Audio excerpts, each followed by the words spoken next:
welcome back to my channel. And for this episode, happy Valentine's Day, everyone. I hope your hearts are filled this Valentine's Day. And ano nga ba mga na-receive nyo? May pa-flowers ba? Meron bang pa-chocolate? But for me, it's different, you know. Happy with simple yet talaga namang mabubusog kami. So, for this episode, ito na nga yung gift sa akin. And ito na nga siya. So, courtesy of Mrs. Garcia. Mrs. Garcia, available ito sa mga Pure Gold, SM, sa mga leading supermarket nationwide. But, wait. Meron na silang ordering online or meron na silang website kung saan kayo pwede umorder ng kanilang mga products, which is convenient, especially ngayong pandemic. And alam nyo naman, pataas pababa yung mga presyo ng mga pork and beef products. With their website, updated yung kanilang pricing and manche-check nyo kung pasok ba sa budget yung or sa meal planning nyo yung mga prices.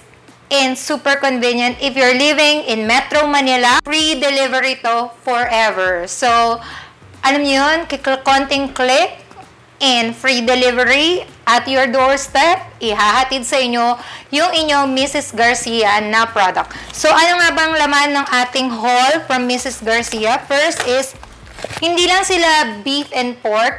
Meron din silang fish product. They partnered with Sarangani Bay. And ito is yung ating rellenong bangus. So, ito is pre-cook na. So, iinit mo na lang and ready to serve na. Meron dun sa kanilang website, mga other products, hindi lang yung basic na pork and beef. Meron pa dun mga, yung ready-made na mga dishes, yung nakamarinate na mga pork, ganyan. So, discuss natin to later. So, under ng seafoods, ito, ang in-order ko is itong, ayan, Sarangani Bay Prime Bangus, boneless belly na to. So, 2 piraso na ito. Ito perfect to if you wanted gumawa ng mga fish fillet, ganyan na deep fried and everything. Pwedeng-pwede itong ganitong cut. And mas sulit ito kasi wala ng ulo. Ito na lang and pure belly. And makikita mo talaga yung fats all the way from top to bottom. Meron siyang belly fat, which is pinagkakaguluhan natin minsan at paunahan pa tayo, 'di ba? Perfect na perfect. Next naman is yung ating, ito parang buto-buto. Pwede itong pang beef caldereta. Ay, pork caldereta. Beef caldereta? Basta yung may mga pork recipe na kailangan ng ribs. And ang kagandahan doon, may option ka if gusto mo ng 500 grams, 1 kilo, pwede mong doblehin yung quantity, but the lowest that you could get is 500 grams or kalahating kilo. So, ito, kung mapapansin nyo, with their pork is nakaganto na siya, sealed bag, yan, vacuum sealed bag siya. So, like I said, makikita mo na sa website yung price ng mga ingredients or ng mga pork, ng mga beef in advance, and mababudget mo na siya. Unlike if you go to supermarket, or I'm not against wet market, but then sometimes nagkakagulatan sa presyo. So, at least ito, alam mo na yung price.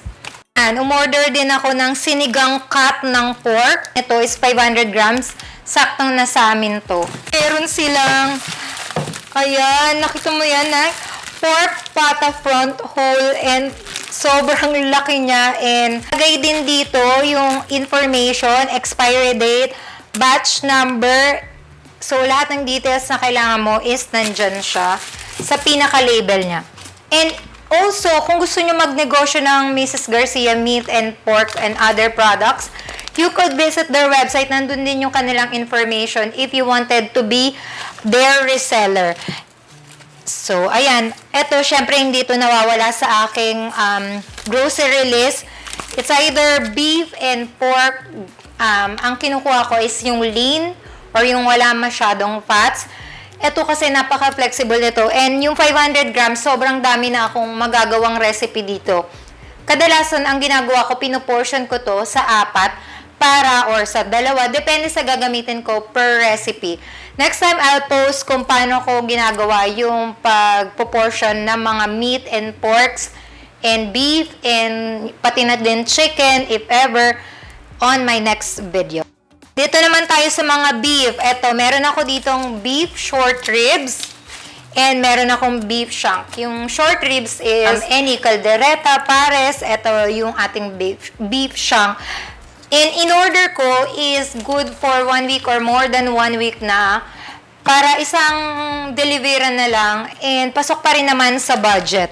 And lastly, ito talaga, paborito namin to, which is yung Korean pork samgyeopsal. Meron silang Korean and Japanese cut na mga pork and beef and available din ito sa website.